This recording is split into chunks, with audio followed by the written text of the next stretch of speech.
Hi everybody! I'm really excited today because I am going to share one of my favorite stories with you. It's called Strega Nona. In a town in Calabria, a long time ago, there lived an old lady everyone called Strega Nona, which meant Grandma Witch. Although all the people in the town talked about her in whispers, they all went to see her if they had troubles. Even the priests and the sisters of the convent went because Strega Nona did have a magic touch.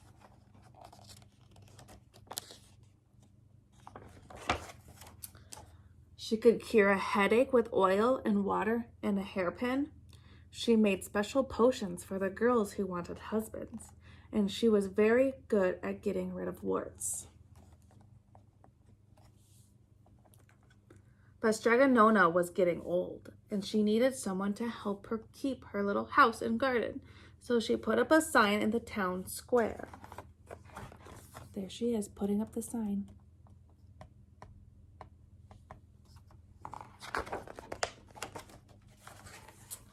And Big Anthony, who didn't pay attention, went to see her. "Anthony," said Strega Nona, "you must sweep the house and wash the dishes. You must weed the garden and pick the vegetables. You must feed the goat and milk her. And you must fetch the water. For this, I will give you 3 coins and a place to sleep and food to eat." "Oh, grazie," said Big Anthony. "The one thing you must never do," said Strega Nona, "is touch the pasta pot. It is very valuable, and I don't let anyone touch it." "Oh, see, yes," said Big Anthony. And so the days went by. Big Anthony did his work, and Strega Nona met with the people who came to see her for headache and husbands and warts. Big Anthony had a nice bed to sleep in next to the goat shed, and he had food to eat. One evening, when Big Anthony was milking the goat, he heard Strega Nona singing. Peeking in the window, he saw Strega Nona standing over the pasta pot.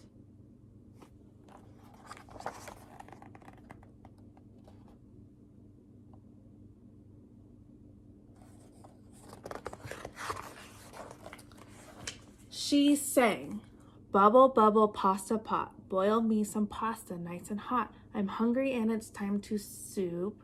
Boil enough pasta to fill me up."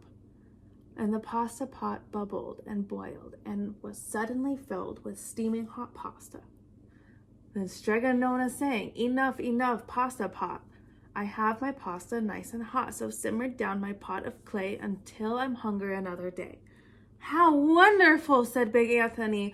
"That's a magic pot for sure." And Strega Nona called Big Anthony in for supper. But too bad for Big Anthony, because he didn't get to see Strega Nona blow 3 kisses to the magic pasta pot.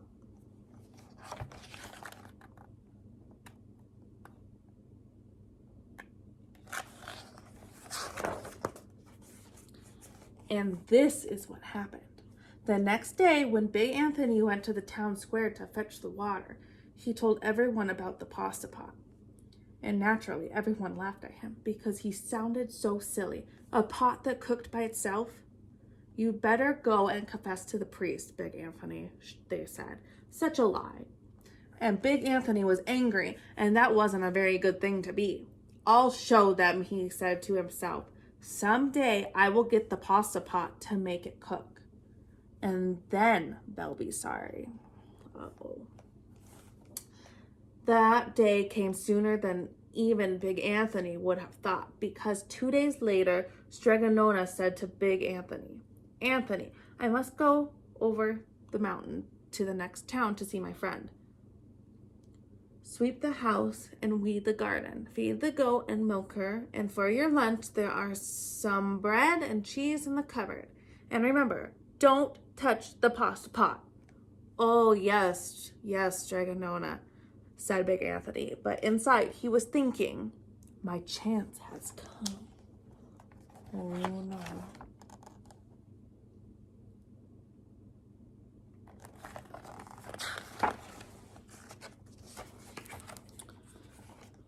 As soon as Strega Nona was out of sight, Big Anthony went inside, pulled the pasta pot off the shelf, and put it on the floor. Now let's see if I can remember the words, said Big Anthony. And Big Anthony sang, "Bubble, bubble, pasta pot, boil me some pasta nice and hot. I'm hungry and it's time to sop. Boil enough to fill me up." And sure enough, the pot bubbled and boiled and began to fill up with pasta. "Aha!" said Big Anthony, and he ran to the town square, jumped on the fountain, and shouted, "Everyone get forks and plates and platters and bowls, pasta for all at Strega Nona's house. Big Anthony has made the magic pasta pot work." Of course, everyone laughed, but ran home to get forks and plates and platters and bowls, and sure enough, when they got to Strega Nona's, the pasta pot was so full it was beginning to overflow. There's the pasta overflowing.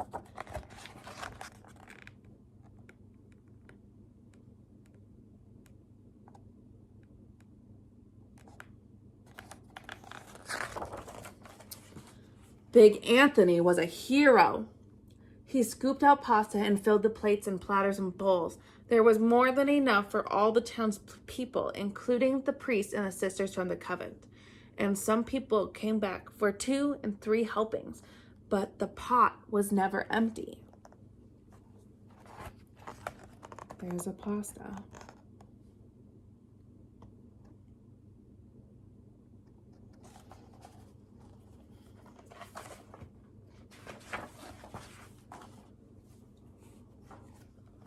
When all had their fill, Big Anthony sang, "Enough, enough, my pasta pot. I have my pasta nice and hot, so simmer down my pot of clay until I'm hungry another day."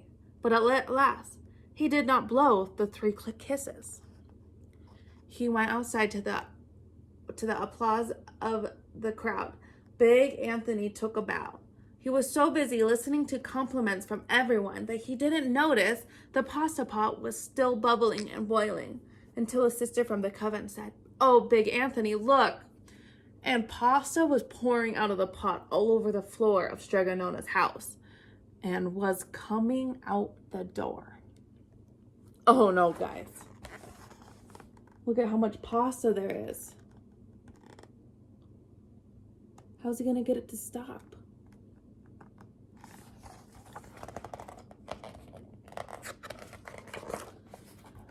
Big Anthony rushed in and shouted the magic words again, but the pot kept bubbling. He took the pot off the floor, but pasta kept pouring out from it. Big Anthony grabbed a cover and put it on the pot and sat on it. But the pasta raised the cover and Big Anthony as well and spilled on the floor of Strega Nona's house. Look at all that pasta!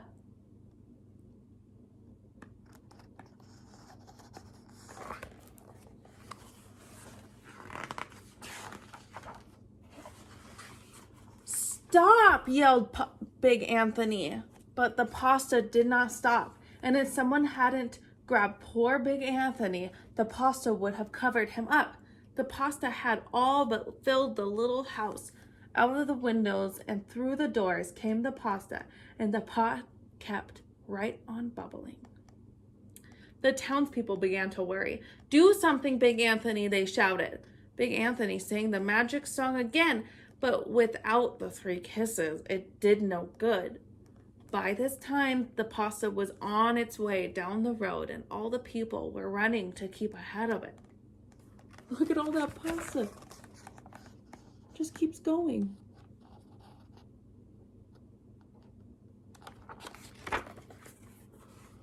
"We must protect our town from the pasta," shouted the mayor. "Get mattresses, tables, doors, anything to make a barricade." But even that didn't work. The pot kept bubbling and the pasta kept coming.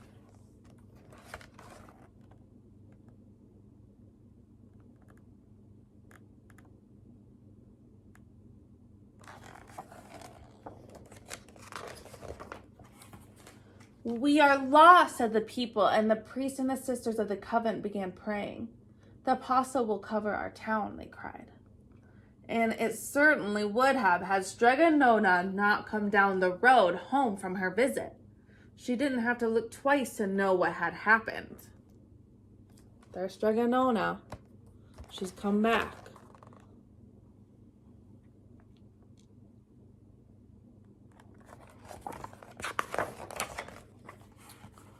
She sang the magic song and blew the 3 kisses.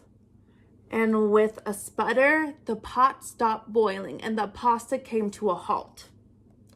Oh, grazie, thank you, Strega and Nona, the people cried. But then they turned on poor Big Anthony. String him up, the men of the town shouted.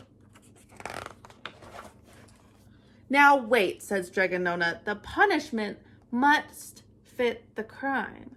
And she took a fork from a lady standing nearby and held it out to Big Anthony. All right, Anthony, you wanted pasta from my magic pasta pot, Strega and Nona said. And I want to sleep in my little bed tonight, so start eating. Is she really gonna make him eat all of that pasta? That's a lot of pasta. Do you guys think that you could eat that much pasta? I don't know. And he did. Poor Big Anthony.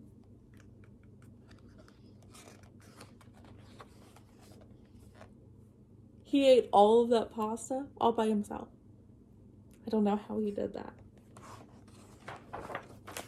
The end. I hope you liked that book. I'll see you guys later. Bye.